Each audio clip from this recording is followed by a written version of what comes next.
Сега да ви покажа, понеже нали от Канада все са били с ръжди. Айде, почвайте да гледате къде са ръждите. Не бе, пич, дай я назад. Не пуша, не се другирам, не пия. Не, слизай брат, няма да ти я даме на тебе такова. Една от 400 бройки, пак повтарям, наистина уникална кола, много е хубава. Само за това, че съм турчин, искат да ми дигнат цената. Такива са нашите столове. Какво става, моите хора? Днеска нова седмица, нов късмет ли, както всеки път, да, знаете за какво става въпрос. Понеделник и време за нови продажби. Днес какво ще правим? Сега след мъничко тръгваме към сервис. Ще продадем Хикс петачката, специален, и то не е коя да, а специалния едишън Хикс петицата. Тази, която има само 400 бройки, една от тях е в Бухемкарс, естествено. Няма къде друга да даде. Продали сме още няколко от тия, но тази е останала. Така че да, всички Хикс петиции почти, с изключение на една, са ни продадени. Какво означава това? Че българина си тачи Хикс 5, естествено, казах ви го вече. Подготвяме се, събираме багажерите и отиваме да ви покажем днес как се преглежда една кола. Отиваме в хубав сервис, естествено, авторизиран. Клиента каза, искам да видим сервис. Ние го попитахме, кажи в кой, няма проблем. Естествено, ние няма какво да крием, знаете. Всичко вече е замаскирано, така или иначе. Казахме, добре, няма проблем и сега ще откараме тук в един BMW Motion сервис. Аз съм бил там, вие много добре го знаете. F10-ката беше лекувана от тях. Тък му ще видим какво правят момчетата. Long time no see. Събираме багажерките и отиваме. През това време може да се абонирате за канала, да ми оставите някое друго коментарче. Ще се опитваме да качваме все по-често и по-често. Даже не ще се опитваме, направо ще натиснем много тежко. А в промокода в Car Vertical знаете, DIV, там проверяваме за щети, дали колата ви е била ударена, дали е с превъртян километраж, дали е била такси. Абсолютно всичко за вашият автомобил или автомобил, който искате да закупите, може да го проверявате и по този начин помагате на мен и канала с промокод DIV. Или направо долу линка, като цъкнете, той ви дава 20% отстъпка. Събираме багажа и тръгваме и ще се видим след мъничко. Ето е колата, за която говорим. Нямаме много време, затова набързичко. Това не е фолио, между другото. Това си е оригиналният цвят. Сега ще видим дали ще запали. Надявам се да има ток. Бъбреци червени. Виждали сте, няколко пъти сме я снимали. Имаме лазери. Може да видите. Лата да видите. Не. Имаме и PPF, една от 400 бройки, пак повтарям, наистина уникална кола. Един съвет, откъдето и да си закупите автомобила, винаги искайте снимки от закупуването, VIN номера, Carfax, сервизна история като цяло, може да е от BMW, от Mercedes и така нататък. Защото много хора ни питат каква е била щетата. Няма щета, ние винаги ви даваме да видите как е била закупена, че реално погледнато това, което виждате тук, с изключение, че сме я измили, естествено, това, което виждате, това е било и в Канада. Така че ние така ги закупуваме. Пастираме, нито ги оправяме. Не, няма пасти, керамики. Дори коли, това са втора употреба, някои коли идват с забележки. Ако нещо по козметиката въдразни, искаме първо да видите вие как е дошла и после може... Дори древните забележки не махаме, нищо. Ето, амбиенти, вътре, бляк. Давай, изкарай я напред, стига си обяснява там. Я да видиме. Леле, в играта сме. Няма 90 000 км колата. Сега отиваме сервиза е нагласена, ама... Естествено, сервиза вече знаех много добре какво да говори и какво ще гледа. Ма тя колата и няма какво да погледнете. Между другото, много удобен салон. Тя между другото мирише и хубаво даже тая. Не, това от мене, брат. От теб ли? Сега ще оборудваме с номера, с всичко. Много добре върви, бе, тя е готова. Не, бе, пич, дай я назад да я направиш кадри. But honestly, I'm not one to bluff. I flip a switch, never miss, man, I always stay up. Don't let them see you, bitch, always have a plan to stay tough. This life ahead of you ain't easy, it was built to be rough. But that's what makes a personality, is tragedy, bruh. So keep your head on your shoulders. Now we ain't out here moving rocks, we out here moving boulders. Now we ain't getting posterized, we out here making posters. And we ain't got nothing to hide, we move forward like soldiers. You better wake up for the pay stub. Директно шпорим към сервиза. Хикс 5, любимата ми кола. Между другото, Хикс 5, с B58, тази кола върви уникално, вози уникално, топа на топ. Това е новата генерация. Хората, дето си мислят тук за въздушното окачване, когато го няма, ако е хубаво изпълнение с екстри, най-вероятно има M-Adaptive. M-Adaptive е окачване, което вози, виж как вози по дупите. Вози много добре, даже да не кажа, че по-добре от въздушното окачване вози. Това са амортисьори с регулируемо втвърдяване, меки стават, твърди стават, режими на каране, топа на топа. Много хора от нас си купуват, имат недоверие без да ги гледат сервис. След това, като идете във ваш сервис, реално дори нещо да изкочи. Нали, говорим не за обслужване, не някакви консумативи, не дискове, не на клатки, такива щуроти. Говорим, ако има нещо за ремонт, някоя система не работи, нещо, вие ни звънкате и ние си носим отговорност за тия неща. Представяш ли си? Няма проблеми за тия неща. Ако искате във всеки сервис, може да си ги гледате колите, пак няма никакъв проблем. Да, не си мисля, че само BMW, Mercedes, моторизираните, може да си ги гледате навсякъде. Харесва на вас, ако имате някой идея, ако имате човек с диагностика, мога да докарате всичко. Ние сме ги огледали, но хубаво е и вие, ако имате желание, ние знаем какво продаваме, не се притесняваме. Нищо, човека даже е оставил капаро, просто помоли да я огледа. За който идея, ако реши да си закупи кола от нас, абсолютно всеки сервис по желание ваш, нали? Не някакви дупки сега, нека да имаме... Поне да има подемник. Нека си имаме уважението, все пак ние продаваме скъпи автомобили, да са някакви сервизи, поне хора, които разбират от това нещо. Такива, дето правят някакви дизели от 2002 година и да им караме кола 20-та година да я проверя, нали? Ако сте решили да се заяждате просто и да такова, няма смисъл да си губим и нашето и вашето време. Това са излишни работи. И на всеки сме го казали. Няма човек, който си е купил кола от нас да не сме го казали. Обслужена, пише, че е обслужена, пише едикова си всичко супер, но вие като купите колата, трябва да си я обслужите вие лично, нали? При ваш майстор, монтьор, сервис, ако искате сами пред блока си я обслужвайте. Не. Това си е ваша собственост, може правите каквото искате.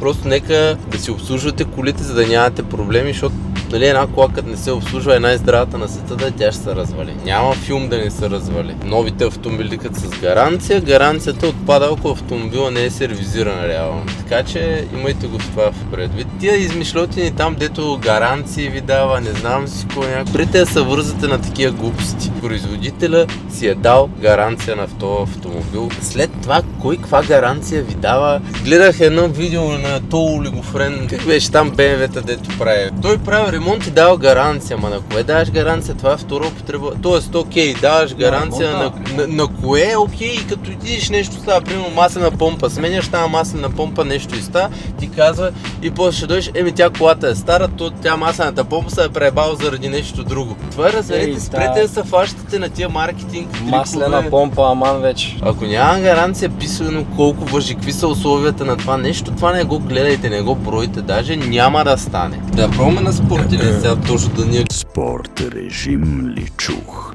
Ама сега да не вземе нещо да стане. Айде да ведете ли парата и парашилка? Кикове. Ако шутове. Да, така, общо взето колата е уникален избор. Наистина много хубава. Първо, че е джипка, много хубава вози. Наистина супер меко вози. Чувствам се едно съм на втория етаж. BMW-та или с въздух, или с M-Adaptive. M-Adaptive вози уникално. Много ги е страх от въздуха. Съкън да се не струши нещо да спука. Добре и да се спука един амортисьор, ще си го рециклират. Ще кажеш, че като амортисьор той не може да изтече. На дърта кола 7 годишна няма купувате нови възглавници, ще си ги рециклирате. Сега да видим какво правят тук в сервиза. Първо да се оговорим, ще спрем камерата. Няма да спираш, остров влиза и на хубава и голи ли са тия. Тук аз съм ви показвал къде е тук. Тук е мястото. Дай да видим, има ли някой тук.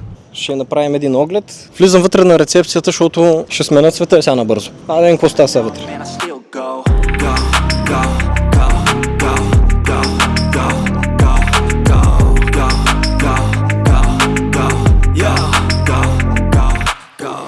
Сега да покажа, понеже нали от Канада се са били с ръжди. Айде, почвайте да гледате къде са ръждите. Помогнете ми да намеря ръждата, мамка ви. Ето. Няма масла, няма ръжди. Ето е фрашкано с кориде. Но ето сега ще ви покажа, ето. Ето вижте носачи. Ето. Пак казвам, много зависи как си подбирате автомобилите. Това, че е от Канада, от Корея, не означава, че е номер едно. Ма не означава, че трябва и да е гроб. Ето. Тъкмо сега това си говорихме какво се включва самия оглед. Всяка една система се проверява специфично, нали, за нея си, да не даде някъде грешка. Малко по-подробна диагностика, специално за BMW си. Проверява се за течове, естествено. Проверява се окачването, дали всичко е наред, спирачки, дискове, всички течности. Всичко, което трябва да ви е изправно, за да работи добре автомобила. Ако има нещо, естествено, че го покриваме ние, плаща се, оправяме го и си вземате колата и карате. Няма никакви проблеми относно това. Сега момчетата ще свалят корита, да ви покаже пак да видим да не би пък зад корите да има ръжди. Сигурно там са ръждите. Понеже много хора казват, каза то от чужбина само в ударени коли, пак казвам, не е задължително, зависи как си подбирате колата. Ето тази кола никога не е имала удар, както и нито една от нашите автомобили, които са в шоурума, абсолютно нямаме автомобили, които да са с удари. Сега ще прегледаме като са махнати корите, пак за ръжди, нямат ръжди. Колата минава инспекция в Канада, след което идва тук в България, преди да влезе в халето, отново минава инспекция. И преди да се продаде, отново минава инспекция. Да, няма гаранция, но както каза колегата, това с гаранциите е булшит. Така че стига с тия простоти с гаранциите. Като мина толкова проверки и плюс това един автомобил, той се личи като се качите, като го покарате, то веднага се проличава. Само като го запалите, моторите си работят часовник. Винаги е било така. Няма тропане, хлопане и така нататък. И си личи и вътре. Не е захабен волана, не е захабена седалката. Край, няма какво. Няма много течове, всичко изглежда горе-долу добре.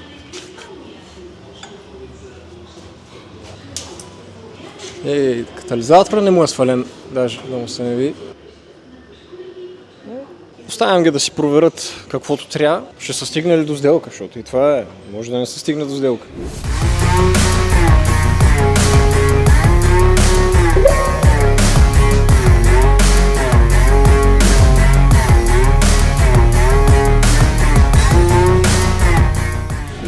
Ето го и клиента за една от 400.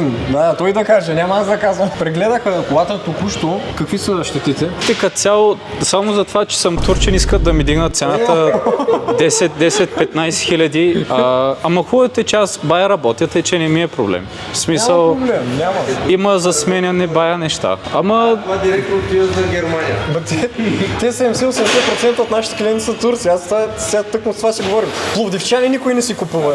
Защо? Как се появи във филма само такива звънат. Да, ама върви, нали? Така. ще я ползва това като каравана, каква кола. Отзаде падат седалките, мога да си гледаш хайвани някакви вътре, да. Няма проблем. Не, аз имам една Honda CR-V и това ще го тегля с това нещо. И от тук да... Как се отпускат хората, защото иначе, няма с ние сме се разбрали, взимам колата, накрая му кажеш, добре, 1000 евро отгоре. Давай, братле, какво става сега? Супер е колата. Добре, как реши точно X5? За какво X5? Нямаше ли коли истински, някакво GL, нещо Мерцедес, правилно? Главно, защото е по-надежна. Гледах за мотора, че е уж, нали, най-надежният мотор. Какво беше казал, че е мотор на годината, не знам там колко време. 7 пъти. Да. Това е главно. Не мотора в тази кола. Не е в тая, не е в тая. В тия модели има такъв мотор, но не е в тая, да. Да. В тая мисля, че беше 120 коня ли, какво беше? С нещо. 100, да. Хубавото е, че между другото направихте ми цена за газовата уредба. Това е много хубаво. Поне няма да мисля, нали, като обикалям из града, това до морето сега. За едни 20 лева ще стигнем, живот и здраве. Зависи. Кога ще включи на газ, ще не е хубава. Колата, щетата е добре оправена, майстор каза всичко е добре направено. Течовете са добре замаскирани, сложили са от добавката да не тропа много мотора. Даже сега ще сменим още 10 000 км ще изкара, след това вече това се е проблем. Ти се Няма проблем. Няма проблем. Просто да дойдат парите, но докато не дойдат, всичко се нали, стегнато трябва да е. Майстор е наш човек, няма проблем. Видео ще го видят след като... Ако гледате това видео, парите са дошли и колата е пъту. Обаче ако не го гледате, значи нещо пак сме измамили. Добре, ако искаш да оправим нещата... Към склада се прехвърляме. Отиваме към склада. Айде. Его да не кажете, че не даваме и тест драйв, даваме всичко. Само, че преди това парите са влезане. Нормално. Това са скъпите тест драйв. Между другото, виж тази функция. Между другото ти се базикаш, обаче, значи нашите отиваха да гледат JLE. Баща ми, ние сме от село, нали, обикаляме си планци си принципно. Отишъл при човека, вика, нали, може ли да ми я отвориш да я видя, не тест драйв. Да. Вика, ако ще я купуваш, ще я отворя. За багажник говорим, между другото, даже не вътре, купето нема. Това са селяни. На мене ме базика, че съм селянин, обаче его има и по-сериозно от мен. Не, той си беше професионалист човек, трябва да се уважава. И сега в крайна сметка, какво да не мога да си купиш планцук майба? Аз не мога да ги разбера. Какво значи да може тест драйв или не може да гледаш сервис? Вие луди ли сте, хора? Всеки това да не са неща за 1000 лева, това да не е... За 1000 лева да се ползвам че не. Гащи да не мога да ги пробваш преди да ги купиш, бе. Гащи, аз си ги пробвам винаги. Как се струва? Това чукане едното не го, в смисъл, игнорирай го. Аз мислих, че ти тропаш с краката между другото. Това от колата ли? Добре, от краката ми. Ама това не е ли ABS системата? Не знам, човек. То работи постоянно, нали? Това би трябвало да се изчисти, ако не се изчисти до 10 000. Тогава ще го мислим. Търси решение. Тогава ще звъннеш, ще кажем, че ти си я карал, кой знае как 10 000 км и това е. Ето на индивидуал, даже не сме на комфорт и вози така. Обдухване и така нататък, дед викаш как Ега. се... Трябва да духат, то за какво съм го взел? Ей, точ мач. Спокойно, е. от Мадан пуска подгреб и отдухване наведнъж. Ама да, Мадан бе, ли? да му покажа. Да, съм от Мадан. Съм приятел. То затова шибат постоянно. Ама... Дано ти е някакъв добър приятел. Вече не изпързаляма. За какво се издаде, бе? За какво ме издаде, бе? Сега малко ще стане по-труден бизнес, но ще оправим нещата. Ти не пушиш? Не пуша, не са другирам, не пия. Не, слизай, брат, няма да я даме на теб такова. Аз на жена ми постоянно казвам на тия години, викам едно нещо нямам, дето Ти на колко години си? 29. Си малко по-голям от мен, ама. Не. Това е между другото, бих искал да си го купя. Това едно ли, бе? Ма не ли Не, лав? ти трябват проблеми, човек. Ти по-добре се другирай, бе. Да, бе. Вече си купи едни проблеми, човек. Няма нужда да... По-големи. Стелките са такова, ще ги монтираме и тях. Стелки. Стелките ги няма. Подарихме ги на един от Мадан. То да се Сигурно- измамило е това. Сигурно взима и стелките. И му ги подарихме, между другото. Аз между другото това не питах сега, като имам така, как ще свикна да не давам мигачи. То просто не работи, брат. Една седмица ти трябва да се изучиш, бе. То веднага ти почва. То ти идва отвътре веднага. Ама джамът според мен трябва още повече да затъмниш, да стане ептен, мутрен скузата, да ги е страх да гледат към колата. разбираш. Да мога ма спрат. Да мога яко да те гледат. Те и в Кърджали, между другото, изобщо не харесват нас там, особено като видят от Мадан и направо се едно им. Как разбира, че са от Падам? И ми виждат съма и веднага човек вика, о ли това? Това просто като го видят и откачат. Аз на снимката видях, че тук имаше червени такива, вие сте ги махнали. Да, ние това го правихме, брат. В смисъл, на една друга кола го сложихме, защото там пък нямаше нищо. Нямаше как просто. Не, ние ги оформяме тия неща. Действаме си, особено така, като някой го капарира с капарото. Ама вие така взимате по едно нещо и след 1-2 месеца чисто нова кола. Естествено. И се сглавяме. Сега ще видиш, имаме един проект там го. Редиме го лека по лека. Това сега има такава екстра, какво прави, бе? Само дет няма сорс. Чак и панорама има, бе, човек. То добре, че днеска не водим, ти ще видиш ефекти.